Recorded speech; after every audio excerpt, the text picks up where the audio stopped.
Hello and welcome to the Agenda podcast. I'm your host, Tom Greaves, and joined by Charlotte Coates and Tom Cavilla to talk about Liverpool's attacking options as they head into the next season. I'm going to start with you, Tom. So with Sadio Mane potentially leaving, how do you think Liverpool are going to be shaping up in terms of Darwin Nunez filling that void potentially? Yeah, well, obviously we spoke about the other day, and it was just it's going to be a case of if Mane does go, you'd expect Nunez obviously to fill the void. Mane's going to leave. There's been some talk of Mane potentially staying and Nunez coming, but it just doesn't seem likely that that's going to be the case. So it seems like it would be a like-for-like swap in that case. Obviously, they're two different players in terms of the style and where they can play, but Nunez would be coming in as Mane's replacement, as it were, and then it would just be a case for Klopp of working out who was going to be the front three. He's got a lot of options now. If that happens, he's still got Jota, Diaz, Salah, and Firmino also to pick from. So you'd imagine Nunez would be down the middle with Salah, and then Diaz maybe on the wings. But it would be an interesting sort of development to see where Nunez does fit in, and if Klopp, does opt for a change in system, or if he keeps it the same, as we've seen in recent seasons with the formation he goes with. So, yeah, it's an interesting one to see how Liverpool kind of accommodate for that arrival and potential arrival, and how Nunez would actually fit into Liverpool's style of play. So, Charlotte, with obviously Divock Origi leaving as well, going to AC Milan. There's two positions there. There's Mane's left wing. Obviously, he was playing down the centre towards the end of the season. There's Mane's left wing, and Divock Origi was probably the only, arguably, number 9 that we had. So could you see a potential change in the style of play for Klopp to accommodate for both of the positions?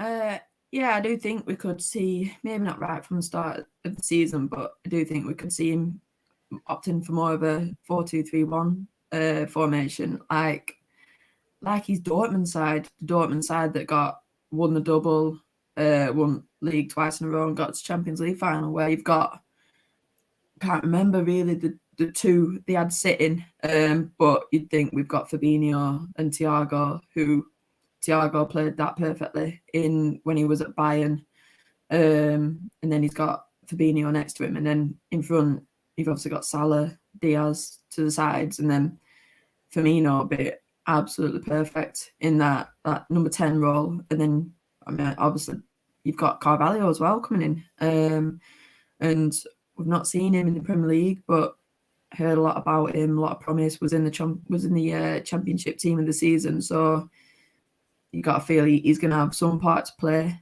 And then Nunez as well up front it's an important signing, because obviously if all being well, but it's Liverpool haven't signed a player like him maybe since Fernando Torres. I know signed Suarez, but that out and out, that raw pace, Liverpool haven't had it since probably like your Torres days. So it kind of does hint at a change of style of play. And same for Man City, really. It's like Liverpool City have been dominating English football for a while now, and those two have gone out and bought 2 big, quick centre forwards. So they both evolving the way they play. Yeah, it does look like we're in for a real shuffle of the positions up top. And another name that's been touted to leave Liverpool is Takumi Minamino. Tom, 17 million is being said as the price tag for him, which is probably a decent price. But in terms of actually the player that you're going to be losing and how much he did for the club last season, do you think that's a good idea? It's a hard one because, like you said, with Minamino, it's been a bit of a strange one. You don't really know, if you're kind of judging his Liverpool career, how you would kind of assess it, really, because he hasn't been amazing whenever he's played. But, this season he has shown there's a player there, he can be effective from the bench for Liverpool. Obviously scored, it's quite useful in the cups this season for the club.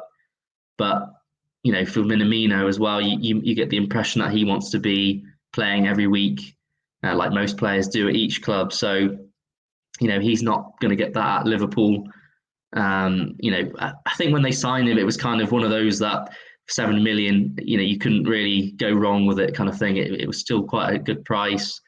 He'd shown even against Liverpool in the Champions League that he was a threat, even at Champions League level that was. So, yeah, Liverpool didn't really have much to lose with making that signing, but it hasn't necessarily worked out, as well as it could have done, because, there has been times where he maybe hasn't looked quite up to the physical nature of the league, and maybe not the quickest player as well, just in terms of that sort of yard of pace in the final third. So, it's a difficult one. I mean, if they were to get 17 million, I don't really think you could turn that sort of money down for him, making £10 million profit on a player that hasn't exactly set the league alight when he's been at Liverpool. And Liverpool could obviously reinvest that in other players potentially as well. Obviously, it could probably go towards Nunez if that does happen. But yeah, I do think that it probably would make sense really for both parties if that was to happen, if there's interest there. Yeah, for Liverpool and Minamino, really. Yeah, I think Minamino is the type of player which he's not first choice, but he's good for squad depth.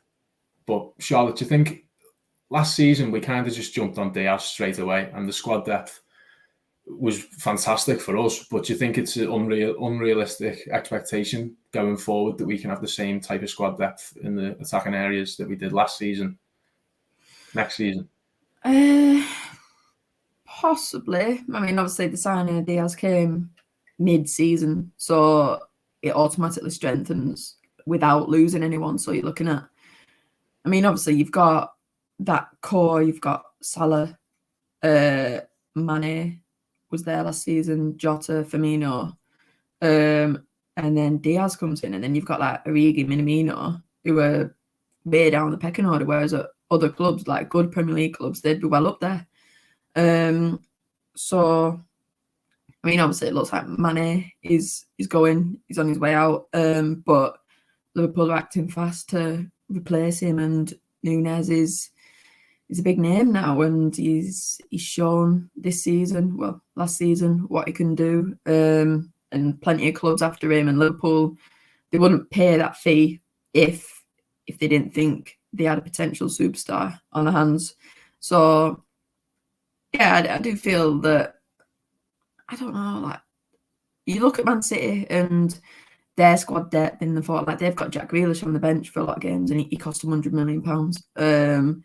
So I feel like to compete, you need a bit of depth, and there's going to be games where Firmino doesn't start, where Diaz doesn't start, where even Nunez doesn't start, and it's good really for the side, because you just think, well, options off the bench. If anyone gets injured, then you're not panicking really.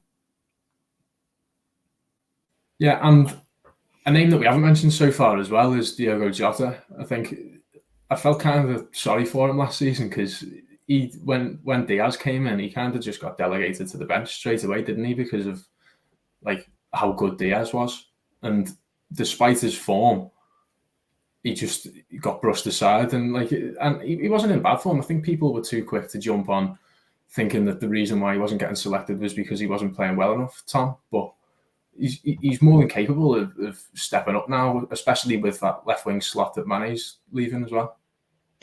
Yeah, I agree with what you said there about Jota, but I do think like towards the end of the season when he did play, he didn't seem quite at the level we'd seen earlier in the season, but that was always going to be hard to maintain because he was scoring virtually every game sort of during that November-January period. So yeah, I think he'll only get better sort of as time goes on. We saw his first season at the club was like a good solid start, and the 2021 season, and then he sort of kicked on again last season. So you'd expect him to sort of continue that next season, really.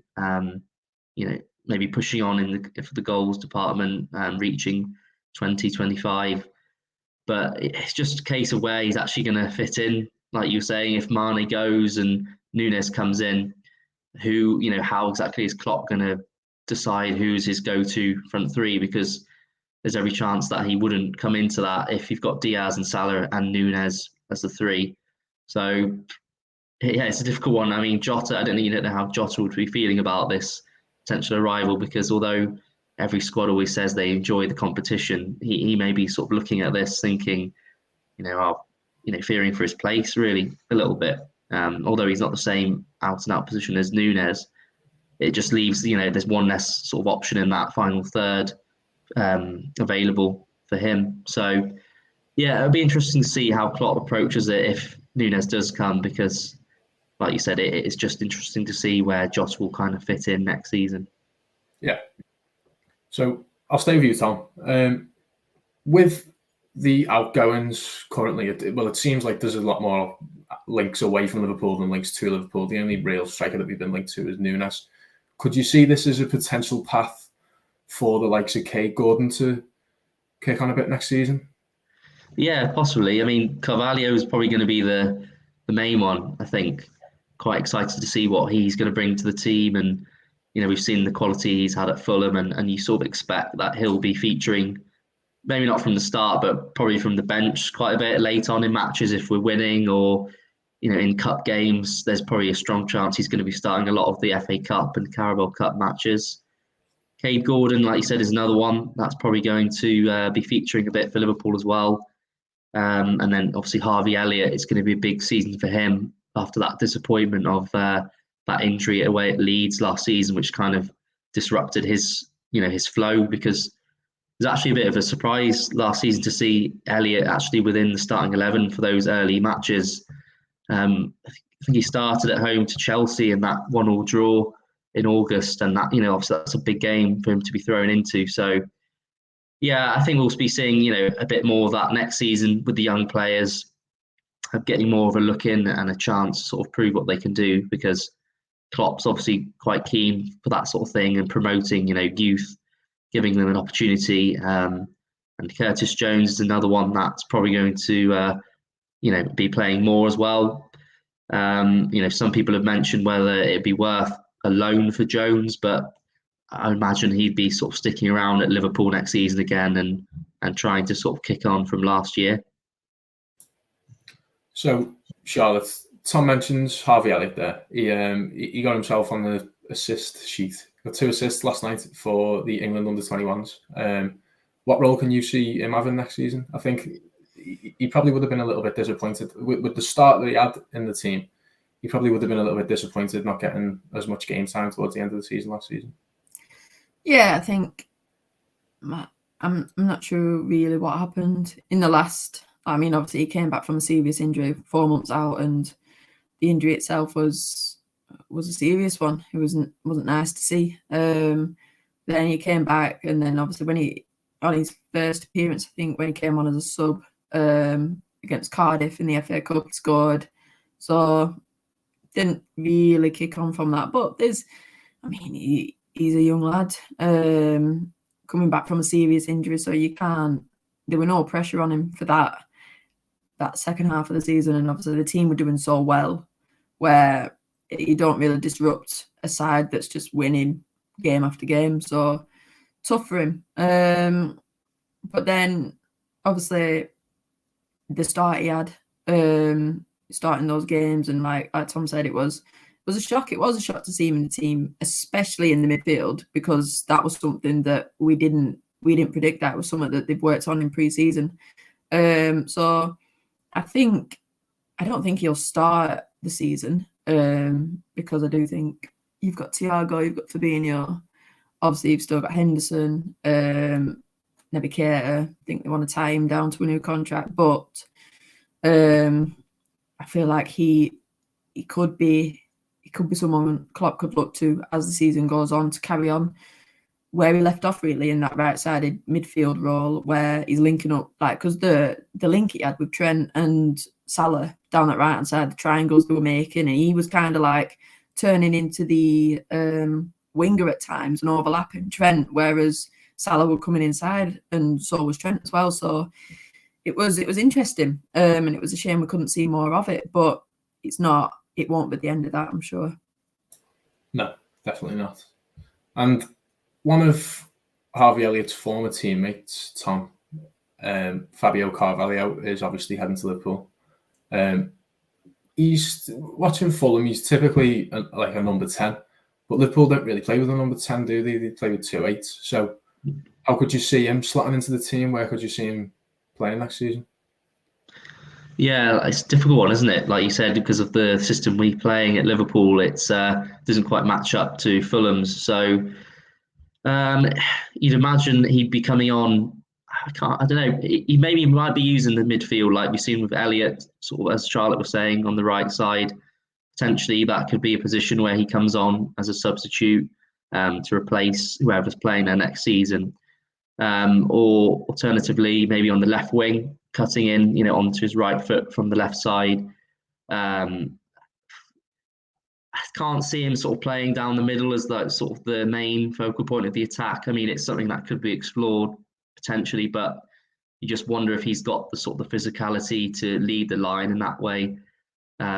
Probably not. So the left wing would probably be the most reasonable or logical place for him to play. So you would imagine he would just be coming on again as a late substitute and impact sub if Liverpool are looking for a goal or to see out a game, and just to see if he can come on and make a difference. I imagine that's going to be the route they'll take with him in Premier League games. I can't imagine he'll be thrown in at the deep end straight away, because I think he's only played for Fulham in the Premier League, but only made 1 or 2 appearances at the back end of 2021 season. So he's got virtually no experience at the top level. So you think if he's going to play, he's probably going to be playing in the league, the cup matches. That's where his starts are going to be coming from. And then in those games, maybe Klopp's got a bit more room to play around with things, try him in different positions. But in the league or in the Champions League, you can't imagine they'll be taking too many chances with him. So it'd just be a case of coming on and then sort of replacing whoever's needing changing in the game. Yeah, I think with all the options that we've got in front of us, it's going to be exciting whichever 11 he starts with. So just to round off, what would your